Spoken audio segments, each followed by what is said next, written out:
नमस्कार विद्यार्थी मित्रांनो, मध्ये शिक्षण घेत असलेल्या ज्यांनी नुकताच पहिल्या म्हणजे फर्स्ट इयरमध्ये आणि जे आता सेम 1 देणार आहे आणि त्यांचा अभ्यासक्रम सुरू अशा विद्यार्थ्यांचं या ठिकाणी स्वागत करतो।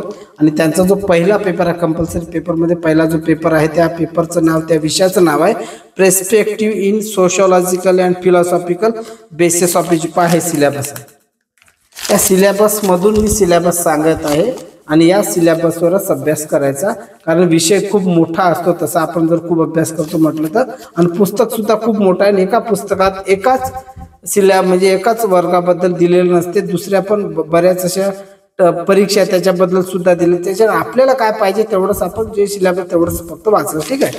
तर आता याच्यामध्ये काय दिलेलं आहे की perspective in sociological and philosophical basis of education, म्हणजे याचा जर आपण थोडक्यात मराठीत जर अर्थ काढला तर म्हणजे शिक्षणाचा समाजशास्त्रीय आणि तत्वज्ञान विषयक शिक्षणाचा दृष्टिकोन, शिक्षणाच्या पायासंबंधीचा हा दृष्टिकोन आहे। म्हणजे शिक्षणाचा जो पाया किंवा शिक्षणाचं जे मूळ आहे का, शिक्षण या संकल्पनेचा, शिक्षणाचा जिथून जन्म झाला तर त्या शिक्षणाबद्दल जी संकल्पना आहे ती समजून घेत असताना या 2 विषयासंबंधात म्हणजे तत्वज्ञान आणि समाजशास्त्र याच्याबद्दल आपल्याला याचा दृष्टिकोन आहे तो आपल्याला समजून या विषयात आपल्याला घ्यायचा, ठीक आहे।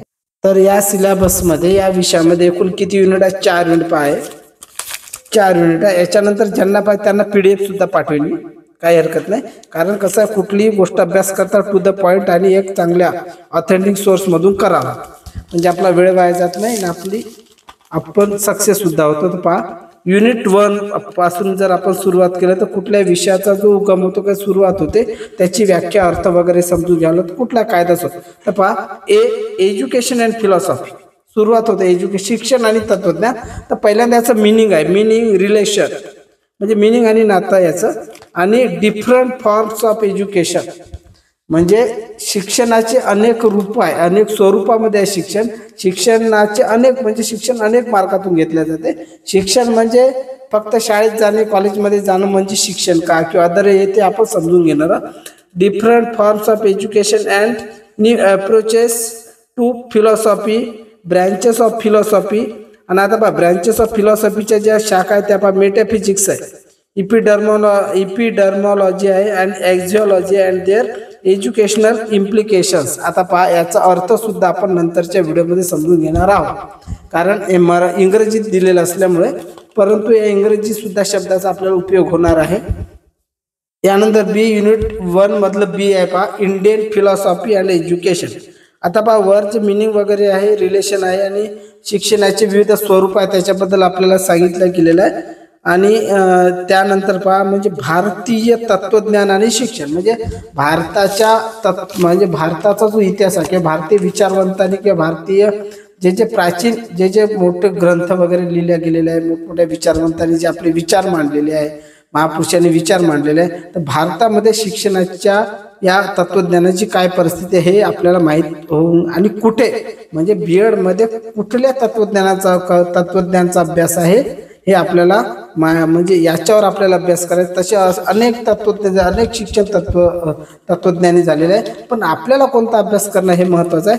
तर पहा, BEd फर्स्ट इयरला उपनिषदक एज्युकेशनल फिलॉसॉफी म्हणजे उपनिषद, ज्याला आपण उपनिषद प्राचीन काळामध्ये वेद उपनिषद वगैरे लिहिले आहे ना, त्याच्यातला उपनिषद हा जो प्रकार आहे ना, उपनिषदातली जी फिलॉसॉफी तत्वज्ञान याचा आपल्याला अभ्यास आहे। आणि पहा कसं आहे की इम्पॉर्टन्स म्हणजे त्या तत्वज्ञानाचं महत्व, इम्पॉर्टन्स महत्व, नेचर अँड रिलेव्हन्स आणि importance of Buddhist educational philosophy. पहा, म्हणजे BEd फर्स्ट इयरला हे 2 फिलॉसॉफी दिलेले, एज्युकेशनल फिलॉसॉफी दिलेली आहे, एक उपनिषदिक फिलॉसॉफी आणि दुसरी बुद्धिस्ट फिलॉसॉफी। ह्या अभ्यास करायचा तुम्ही ज्या कुठल्या पुस्तकातून अभ्यास करत असाल तर या दोन विषयावर अभ्यास, उपनिषद आणि बुद्धिस्ट एवढं। बाकी इकडं तिकडं आपण जर पाहिलं तर आपण म्हणजे आपल्या सिलेबसला नाही, तुम्हाला अभ्यास पाहिजे तुम्ही कितीही करू शकता, तो विषय नाही। पण BEd फर्स्ट इयरला हे 2 फिलॉसॉफी दिलेले, पहिली उपनिषदिक आणि दुसरी बुद्धिस्ट फिलॉसॉफी, ठीक आहे। आणि यानंतर युनिट 1 मधला शेवटचा टॉपिक आहे नेचर अँड एज्युकेशनल इम्प्लिकेशन्स। आता हे झालं युनिट 1, आता युनिट 1 झालं। आता याच्यानंतरच्या एकेका व्हिडिओमध्ये मी युनिट 2, युनिट 3 आणि सोबतच युनिट 1 नंतर त्याचा अभ्यासक्रम काय आहे, आता पहा इथं ते दिलेलं आहे एज्युकेशनल फिलॉसॉफी, त्याचं मिनिंग काय आहे, आणि मग मिनिंगमध्ये कोणत्या विचारवंतांच्या काय व्याख्या आहे, त्या व्याख्याचा अर्थ काय आहे वगैरे वगैरे, आणि शिक्षणाचं ध्येय म्हणजे शिक्षणाचा अर्थ काय होतो, आणि शिक्षण या शब्दाची उत्पत्ती कुठून झाली आणि ती कुठल्या भाषेतून झाली, त्याचा नेमका अर्थ काय, एकच अर्थ की अनेक अर्थ होतात, अनेक अर्थ होतात. तर हे शब्द आणि त्याचबरोबर प्राचीन म्हणजे भारतासोबत अनेक जे दुसरे जे प्राचीन संस्कृतीचे देश आहे तिथल्या विचारवंतांनी या शिक्षण तत्वज्ञान समाजशास्त्राबद्दल काय मांडलेलं आहे हे आपण म्हणजे आपल्या सिलेबस प्रमाणे प्रत्येक व्हिडिओमध्ये पाहून घेऊ. ठीक आहे.